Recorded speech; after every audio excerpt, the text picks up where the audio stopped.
olê, orixá nimoba, loci, loci, loci, biamó, loci.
colele, colele, colele, caô.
Se inicia mais um ano que nós estamos aqui bajulando, trazendo o Xangô para nós, pedindo a Xangô que traga para nós prosperidade, vida, né, aos nossos ancestrais, que traga abundância, que nos livre de mal sorte, que nos livre de coisas ruins, das pessoas ingratas, das pessoas maldosas, porque é só o que podemos pedir ao Xangô, né? E hoje nós damos início a uma parte do candomblé, que será aí amanhã, no dia 13 de julho. Então, para nós, a nossa festa já começou para Xangô, né, Babá Júlio? Começamos aquele hoje. quequê que nós sempre tivemos, né? A bajulação que nós sempre tivemos para o orixá Xangô, porque Xangô para nós é a nossa ancestralidade, né? A gente tinha parado um tempo, fizemos 12 anos seguidos, tá aqui o Tony, nosso irmão querido de anos, participou das 12 fogueiras que teve. Aí retornamos este ano, até que chamei ele para estar aqui hoje. Tá aqui porque ele é um cara que acompanhou tudo a trajetória dessa fogueira de Xangô aqui em casa. E hoje se dá início aos festejos da fogueira de Xangô e terminará amanhã na quarta-feira, dia 13/7, com muita axé. De 2022. 2022, onde também terá o Camolelegu do César de Xangô. Então acompanha aí. Temos o Renê, né? Temos o Renê de Oxum tomando suas obrigações, o Wagner e o Pedro. Então estamos iniciando hoje a fogueira de Xangô. E com esse monte de ogã aqui que está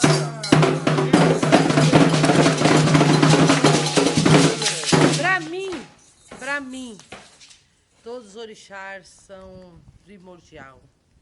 Para mim, todos os orixás fazem parte do meu cotidiano, da minha vida, da minha história de candomblé. Por mais que às vezes a gente tenta, a fé nos esfria, nos abala, mas o orixá nos escolhe. E nós sempre estaremos ali, porque nós somos escolhidos. Orixá, para nós, ele só tem o melhor. Nós, seres humanos, que às vezes erramos, nós, seres humanos, que às vezes deixamos se levar por pessoas ingratas, pessoas das casas, mas o orixá sempre vai estar conosco. Então eu quero agradecer muito a Xangô, meu pai Babamim Xangô. Xangô trouxe muita coisa para mim nesses dias, vem me mostrando muita coisa. Para mim foi muito bom estar com o Xangô, fazer esse preceito do Xangô, porque Xangô, ele é justo e ele tem me mostrado muita coisa, tem me ensinado muita coisa. Estar com o orixá, para mim, só foi um aprendizado maior e mais e mais. Então eu só tenho que agradecer Exu, Inã, né, tá ali. Ele está presenciando tudo, a levar a Orumilá, todos os nossos pedidos, tudo aquilo que pedimos. Então, Exu está ali para isso, para nos conceder as nossas bênçãos, de um coração bom, de um coração puro. É para isso que Exu sempre está ali de prontidão, né, Babá Júnior? isso mesmo. E eu só quero agradecer Xangô, Inhaçã, Oxum, Ogum, todos os orixás, né? Por estar aqui com saúde. Às vezes não é preciso a gente estar rico, mas a gente tendo saúde, tendo o que comer, temos o que beber, dormir, nós já somos ricos. Então o orixá é isso na nossa vida. E se inicia mais um ano de 2022, mais uma saga, da onde vai acontecer todos os anos a fogueira de Xangô. De novo aqui no Axé Ibé, no Alá. Então eu só quero agradecer Xangô por essa oportunidade de me deixado chegar até esse momento aqui para realizar e ver a fogueira, né? Que a Inã, né? Inã é a chama que acende a nossa vida, né? É a chama da nossa vida. É a força, né, da nossa vida, né, É a Babá? chama que nos aquece, que nos alimenta. Eu quero também agradecer a todos que estão aqui, ao Elton, ao Tiago, ao Jorge, a todos que participaram, o Caio, o Mieri, Nathalie, Tainá, o Carlos, o Vitor, os meninos que estão aqui para tocar também amanhã, vocês vão estar aqui amanhã, né? Porque ninguém faz nada sozinho. É fácil ser do candomblé. Escuta aqui, pessoal. Quem está falando agora é a Cristina. É fácil ser do candomblé. Quando você vai procurar um axé, um ebé, você alimenta-se dele e depois você vira as costas. Eu tive muitos filhos que eu dei obrigação esse ano, mas não estão aqui. Um porque fez o que não devia com o Iaô, outro porque apoiou as coisas erradas. Então, para mim, não é como ter filhos que andem errado. Para mim, eu quero qualidade. Porque quando eu peço ao Exu, eu peço que Exu me traga gente boa. Assim como o Exu me seletiva todos os dias para mim comer, eu estou seletivando para Exu. Então, se eles não estão aqui é porque eles não são merecedores. O Exu selecionou vocês. Aqueles que... Todos vocês aqui, a Maiked, todos vocês foram selecionados. Os meninos também foram selecionados. Não adianta estar com multidão de gente E não ter axé, né, babá? não ter axé nenhum, certo? Não pegou a senha, né? Não pegou a senha, mais uma senha aqui. E é isso, amanhã, 14, é dia 13/7/2022. Fogueira de Airá já foi hoje. Amanhã a continuação. Esperem aí no YouTube, vocês vão ver. Eu não tenho problema em passar nada. Vocês viram eu colocando o fundamento, as comidas lá dentro da fogueira. Você que vai iniciar uma fogueira, chama seu babalorixá. Se você não sabe, pegue o obizinho, confirme lá. Pergunta a Xangô se você pode, se seu coração, fé camimó, está preparado para fazer isso. Se estiver preparado, prepare as comidas do orixá, prepare a fogueira, reze ela para Xangô, prepare tudo. Ali nós temos folha de manga e folha de abacate, que é a folha destinada a Xangô. E ali você vai fazendo, assim como passo a passo como nós estamos aqui. Porque eu não quero morrer, pessoal, e levar nada para o meu túmulo. Eu quero deixar aqui um legado de ensinamento. Se o orixá me chamou para isso, eu vou ensinar. Não me importa quem vai ficar brabo comigo. Não importa que se você tiver o coração voltado a Xangô, faça. Faça da sua humildade, faça porque Xangô é vida com abundância. Cabe! Oba, Sareuá, Oba, Gegé, Putu, Putoba, Oderece, Oba, Sareuá, Oba, Sareuá.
Codidé, iremos codidé. Ojo, ibiodire ganga, iraqueia, homo. Ọba kọfiẹmu ṣẹrẹmu àwọn abọ́rọ̀ awarẹmu kò mú níjà kùnkọ̀bà lónìí o.